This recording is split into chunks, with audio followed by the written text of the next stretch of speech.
Hello, can you hear me? Okay, perfect. So yeah, hi, I'm Dev. Today I'm going to talk about Janjira. Today I'm going to talk about Janjira, the fort that was never conquered for 400 years, right? So we drop here. It is the year 1760, and it is the Wild West on the west coast of India.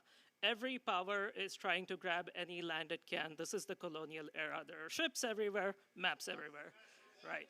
So as you can see in MS Paint, I made a very expert distribution of what empires existed around that time, right? So you have the Orange Empire, which is the Marathas, the predominant local power, right? You have the Mughal Empire to the north, which is, you may know from Taj Mahal, right? Which is the biggest empire in the world around that time, right? The British are making their way to India. They have conquered Bombay, right? They are setting up East India Company. The Dutch are in India. They have set up the Dutch East India Company. And the Portuguese are in Goa, and they have set up the Portugal East India Company, right? So all of these powers are vying to get as much land as they can.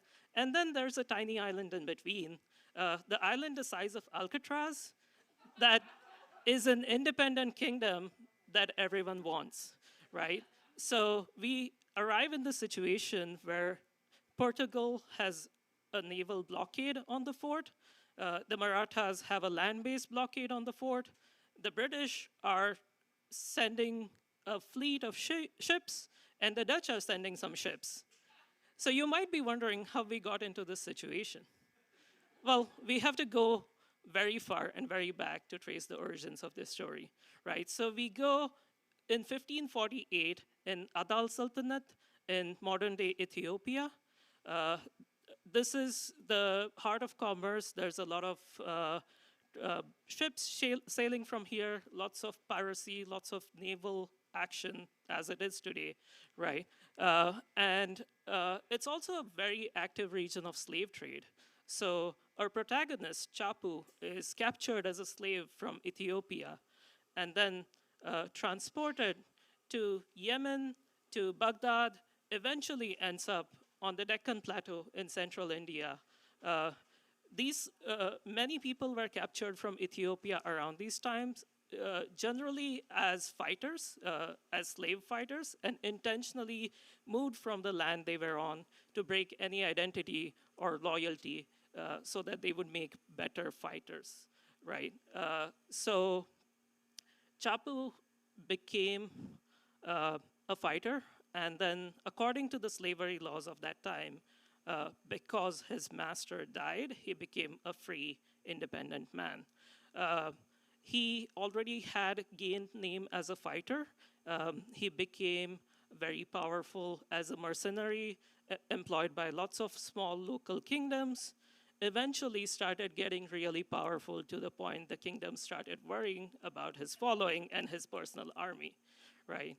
So one of his contemporaries has written this as an epitaph on his tombstone, which is Umber, whose valor was the blazing sun, who protected the Deccan Plateau, like a mountain, and whose fame spread in all directions. This is an enemy writing something about somebody who has died, right? So realizing the weakness of the local king, the Nizam Shah of the Ahmednagar Sultanate, he arranged a coup where the king was killed, his nephew was made a puppet king, and Umber, now called Malik Umber as the boss, was the ruler of this empire, right? This was a smaller empire under the Delhi Sultanate, but that wasn't good enough for Malik Umber, right? So he started declaring independence from them and fighting them instead. This really upset the Mughals because nothing was worse than a rebel king, right? So the Mughal Emperor Jahangir at that time, whose son would go on to build the Taj Mahal, got really upset and declared a number of wars, all of which the Mughal, the bigger empire, lost, right? Then when he couldn't get away with winning wars, he tried to send many different waves of assassins to kill Malik Umber. Unfortunately, their attempts, or fortunately, their attempts were not successful. This is a cool little cup, by the way, as an aside, that you will see at the Asian Art Museum downtown. It is Jahangir's cup. There's a great entire talk in it. I recommend looking it up. Right. So, but when Jahangir was asked about, are you sending assassins? And like, why are you doing this? His response was just this. So he was like, oh, if I have only sent a few more, maybe the job would have actually been done, right? In fact, Jahangir got so mad at Malik Amber and the fact that he couldn't defeat Malik Amber that he commissioned a painting that is a very famous painting today, which is Malik Amber's severed head on a pike with Jahangir standing on the globe shooting arrows at it, right? Because he could never defeat him in a battle, right? But Malik Amber was unbothered, right? He was managing his kingdom. He was doing his favorite hobby, architecture, right? And he was living his life. So when they came upon this very significant rock on an important trade route, they decided to turn it into a fort. That's how Janjira Fort was built. It uses volcanic rock. It has massive 40-feet walls. It's very close to the shore. It's about a mile, less than a mile from the coastline. And it has basically 22 towers, lots of artillery, very well defended, because this was an important trade route to the Middle East, which was used for trade, also used by pilgrims going to Mecca, right? And we know how important blocking, the ability to block routes to Middle East is now, right? For ships, right? The fort itself is very interesting. So it has this interesting construction where you can't really see the entrance to the fort until you turn all the way around it, right? The door is very well hidden. There's lots of towers. It's built to be defended. There's also this sculpture representing the Janjira Empire, which I'll be calling from here on instead of Malik Amber. So which is a tiger taking on 6 different elephants at the same time, right? This will be important later. So such a crown jewel of forts on an important trade route was, of course, everyone's envy. Everybody wanted that fort, right? So numerous powers launched lots of campaigns to capture Janjira. The first of which was in 1661. So the Maratha army, unable to stand this spunky little empire next to them, decided to capture the fort, right? They launched an amphibious assault, so there were ships, there were 10,000 men from land.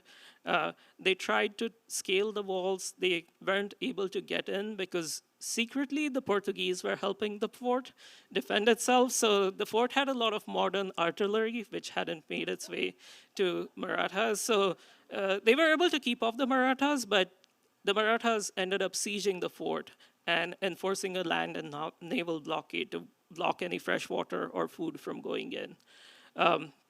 This was hoping to starve out the fort in a way that they will surrender.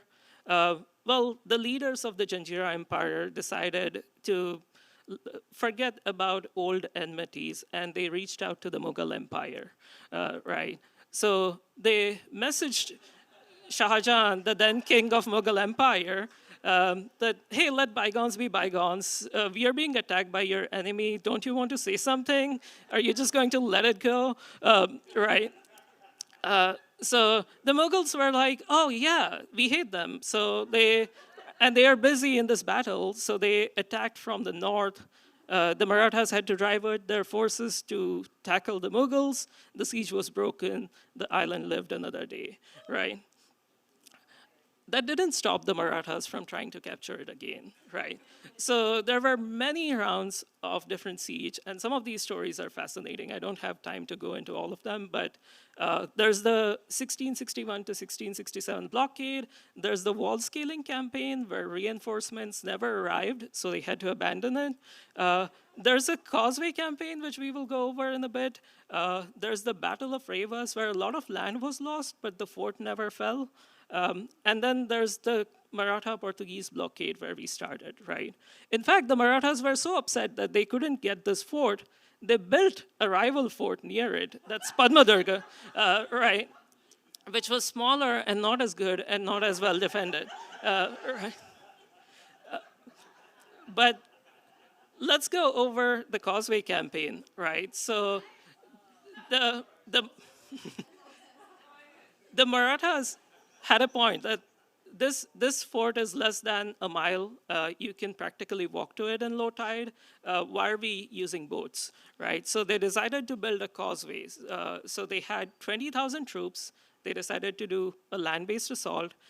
This was 30 feet wide by 1 mile long causeway that they were trying to build to the fort. But they were let down by some people who were of the same Siddi descent, same Ethiopian descent in their own army.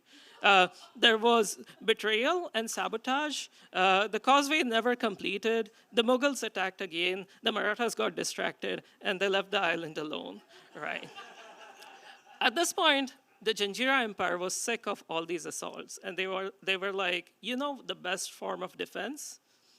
It's time to strike back, right? So it is the year 1690. There's a big war happening between the Mughal Empire and the British over who gets to control India, right? And then the Siddis, or the Janjira Empire, decide to tie up with the Mughals and take on the British. So while the Mughals are doing land-based attacks, the Siddis gather a bunch of ships and blockade Mumbai, or Bombay, which was the most important British port.